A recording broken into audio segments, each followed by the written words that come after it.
Te voy a hacer una pregunta muy sencilla. ¿Cuántas veces te han dicho que si no triunfas en la vida es porque no le echaste suficientes ganas? Que el éxito es solo cuestión de madrugar más, trabajar más duro, sacrificarte más. Que en México el que quiere, puede. Que la pobreza es un estado mental. Hoy vamos a desmantelar ese mito con datos reales, verificados, y fuentes que no tienen ningún interés político en mentirte. Porque el échale ganas no es solo una frase motivacional inofensiva. Es una narrativa que lleva décadas transfiriendo la culpa de un sistema roto hacia las personas que ese sistema aplasta. Bienvenidos a Economía Curiosa. Imagina que hoy te levantas a las 5 de la mañana, sales de casa antes de que amanezca, trabajas 8 horas completas, llegas a casa agotado, sin energía para nada más.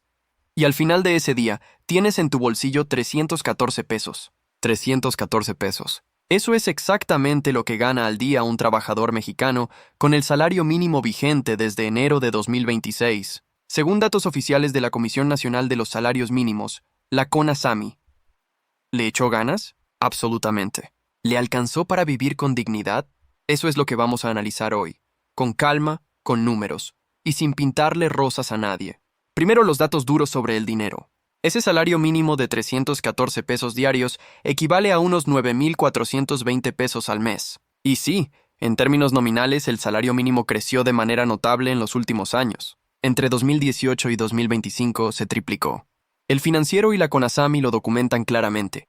Fue uno de los mayores saltos salariales en décadas, con aumentos de 2 dígitos año con año durante toda la administración anterior. Es justo reconocerlo. El esfuerzo estuvo ahí. Pero aquí viene el golpe de realidad. La presidenta Claudia Sheinbaum declaró públicamente que su objetivo para el año 2030 es que quien gane el salario mínimo pueda adquirir 2.5 canastas básicas de alimentos. Suena ambicioso, pero eso implica reconocer lo que todos ya saben, aunque no lo digan en voz alta, que hoy, en mayo de 2026, con ese salario mínimo apenas alcanzas para una canasta y media.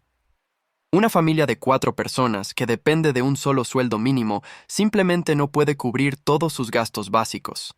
No es pesimismo, es aritmética. Pero espera, porque esto no es solo un problema de salarios bajos. El verdadero problema tiene una dimensión que muy poca gente discute abiertamente y que cambia completamente la narrativa del échale ganas. De acuerdo con los datos más recientes del INEGI, publicados en 2026, la tasa de informalidad laboral en México se mantiene en alrededor del 54.8% de la población ocupada, más de la mitad. 1 de cada 2 trabajadores mexicanos no tiene contrato formal, no tiene EMSS, no tiene acceso al sistema de pensiones contributivo, no califica para un crédito hipotecario del Infonavit, no tiene fondo de ahorro, no tiene protección legal efectiva si lo despiden mañana. No es una minoría, no es un grupo marginal, es literalmente la mayoría de quienes trabajan en este país. Y a todos ellos también les dicen lo mismo, échale ganas. Ahora viene el dato que en este canal nos negamos a omitir aunque sea incómodo. El INEGI publicó en agosto de 2025 los resultados de la medición de pobreza multidimensional 2024. Y la noticia tiene 2 caras. La cara buena es real. El porcentaje de población en pobreza bajó a 29.6%, el nivel más bajo desde 2016. En términos absolutos, pasamos de 51.9 millones de personas en pobreza en 2018 a 38.5 millones en 2024. Eso es una reducción de más de 13 millones de personas. No es un dato menor. Es genuino.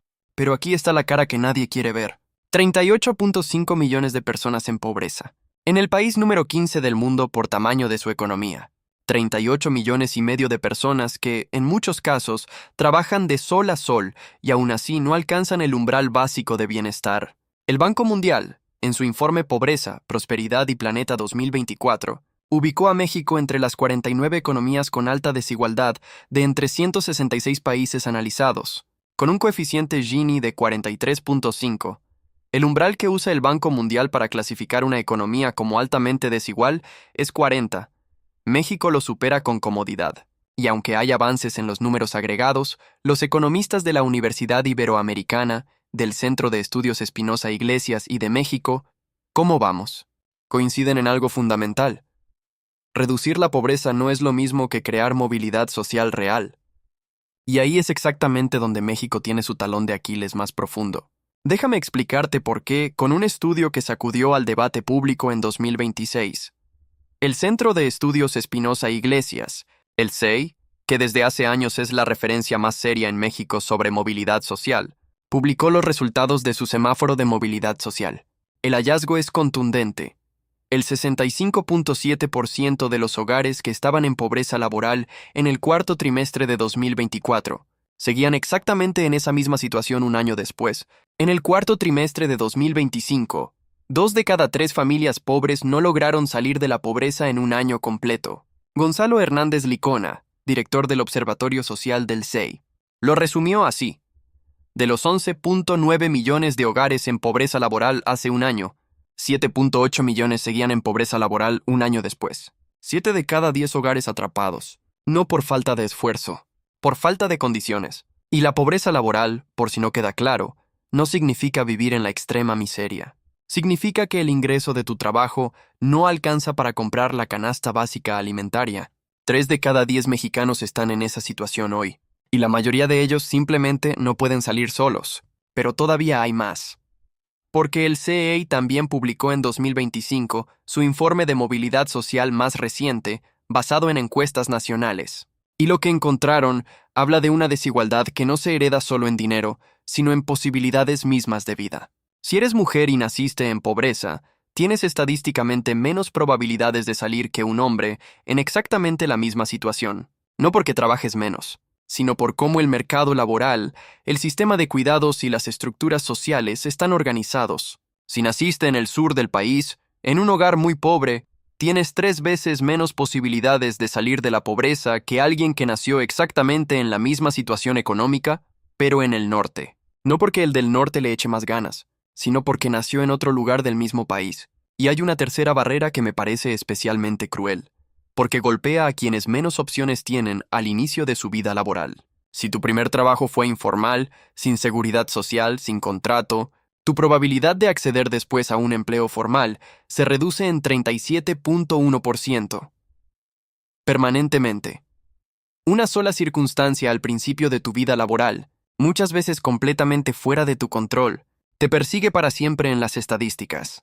Y en un país donde 54.8% de los trabajadores están en la informalidad, ¿cuántos jóvenes tienen hoy ese primer trabajo informal como única opción disponible? Hagamos una pausa para poner todo esto en perspectiva. México lleva décadas repitiendo que el progreso individual es cuestión de actitud.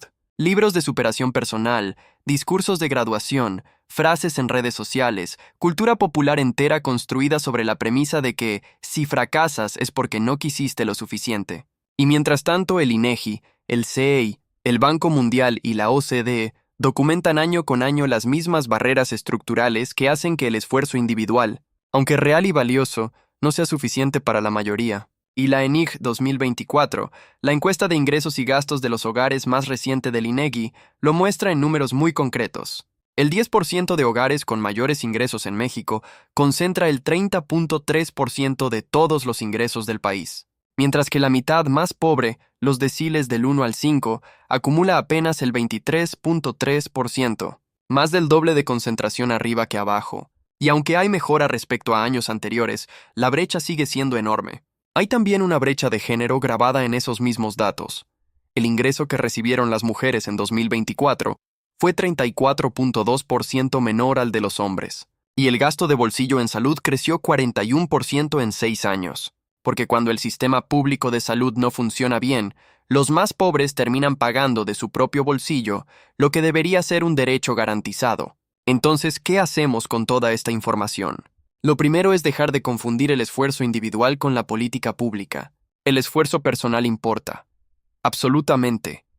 Nadie en este video está diciendo que te quedes en el sillón esperando que alguien te resuelva la vida.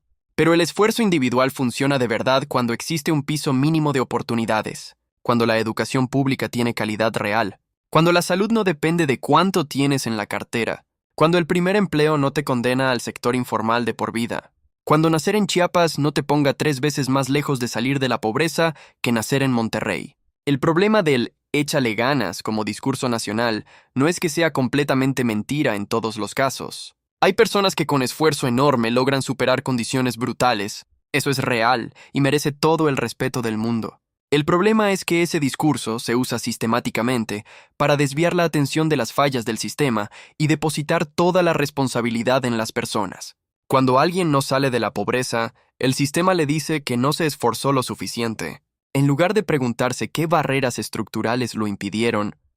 La diferencia entre estas dos lecturas no es filosófica. Es política. Y tiene consecuencias muy concretas sobre qué tipo de país construimos.